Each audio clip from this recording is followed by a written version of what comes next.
At-Taubah ayat ke-100. Allah Subhanahu wa taala berfirman, "Was-sabiqunal awwaluna minal muhajirin wal ansar walladzina ittaba'uuhum bi ihsan radhiyallahu anhum wa radu an wa a'adda lahum jannatin tajri tahtahal anharu khalidina fiha abada dzalikal fawzul azim."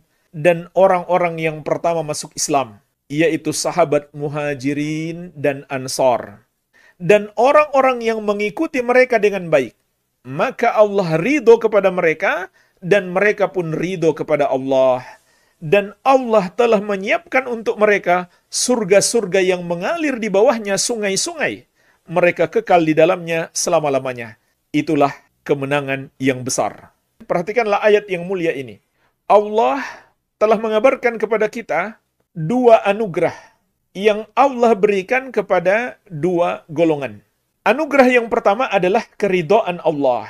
Maksudnya adalah Allah telah meridhoi amalan mereka, akidah mereka, keyakinan mereka, cara mereka dalam beragama.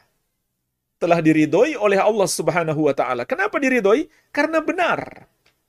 Karena mereka menempuh jalan yang lurus.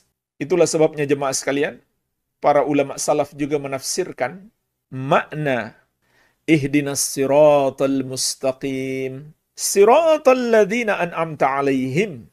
Ya Allah, tunjukilah kami jalan yang lurus, yaitu jalan orang-orang yang telah Engkau berikan kenikmatan atas mereka.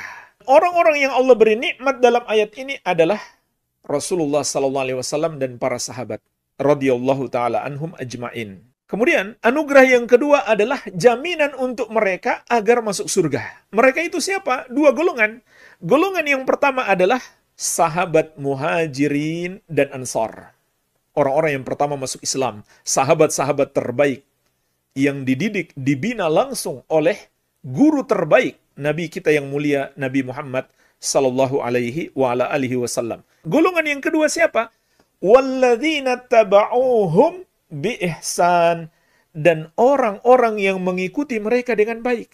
Ayat ini lafaznya umum sehingga mencakup seluruh umat Islam yang mengikuti jalan mereka dengan baik sampai di masa kita ini dan seterusnya. Jika kita ingin mendapatkan ridho Allah dan dimasukkan ke dalam surga, tidak ada jalan lain bagi kita kecuali mengikuti jalannya para sahabat muhajirin dan ansar, jalan generasi yang terbaik. Dan Allah juga memberi ancaman keras bagi siapa yang tidak mengikuti jalan mereka.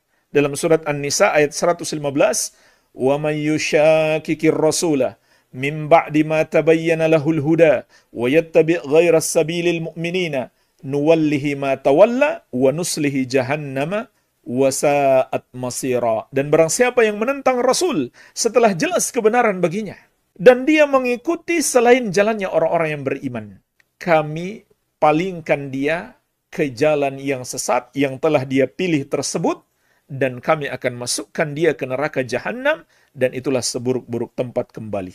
Ayat yang mulia ini mengandung dua ancaman keras terhadap orang yang melakukan dua pelanggaran. Ancaman yang pertama, di dunia dia tersesat.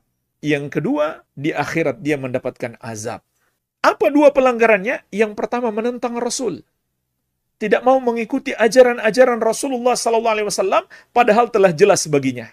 Dia lebih memilih pendapat gurunya, syekhnya, ustadznya, kiainya, hukum adat negerinya, bangsanya, negaranya, daripada mengikuti petunjuk Nabi Muhammad SAW. Kemudian pelanggaran yang kedua, وَيَتَّبِعْ غَيْرَ سَبِيلِ الْمُؤْمِنِينَ, mengikuti selain jalannya orang-orang yang beriman. Maka ini adalah dalil ancaman dari Allah bagi siapa yang tidak mengikuti jalannya para sahabat. Karena orang-orang yang beriman ketika ayat ini turun adalah para sahabat Nabi Muhammad sallallahu alaihi wa ala alihi wasallam. Kemudian hadis yang masyhur, Rasulullah sallallahu alaihi wasallam bersabda, "Wasataftariku ummati ala 73 firqah." Umatku akan terpecah menjadi 73 golongan. Kulluha finnar illa wahidah. Semuanya di neraka kecuali satu. Ma ana alaihi wa ashabi. Yang mengikuti aku dan para sahabatku. Inilah penegasan Rasulullah SAW, satu-satunya golongan yang benar, golongan yang selamat, yang meneladani Rasulullah SAW dan para sahabat beliau radhiyallahu taala anhum ajma'in. Al-Imam Ahmad rahimahullahu taala mengatakan, usulus sunnah indana at-tamassuk bima kana alaihi ashabu Rasulillah sallallahu alaihi wasallam wal iqtida'u bihim. Pokok-pokok ajaran ahli sunnati wal jamaah menurut kami adalah berpegang teguh dengan ajaran para sahabat Rasulullah sallallahu alaihi wa ala alihi wasallam dan meneladani mereka. Maksudnya, bagaimana kita memahami dan mengamalkan Al-Quran dan Sunnah? Maka kita harus mengikuti cara para sahabat memahami dan mengamalkannya. Ini disepakati para ulama, tidak ada perbedaan pendapat dari kalangan ulama ahli sunnati wal jamaah. Di antaranya, dinukilkan oleh Imam Ibnu Qudamah di dalam kitab beliau Dhammu Ta'wil.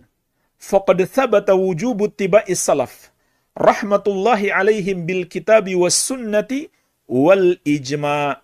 Telah tetap kewajiban mengikuti generasi salaf, semoga Allah merahmati mereka semuanya, berdasarkan dalil Al-Quran dan sunnah serta ijma', kesepakatan seluruh ulama ahli sunnati wal jamaah. Maka inilah jemaah sekalian, jalan keselamatan dalam beragama. Sehingga kalau kita dapati pemahaman kita beda dengan pemahaman sahabat, akidah kita beda dengan akidah para sahabat, maka kita pasti salah, nggak mungkin kita benar.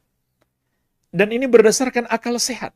Karena sahabat mempelajari Al-Quran langsung dari Rasulullah SAW. Al-Quran juga turun dalam bahasa mereka. Nggak mungkin kita lebih paham terhadap Al-Quran daripada para sahabat radhiyallahu ta'ala anhum.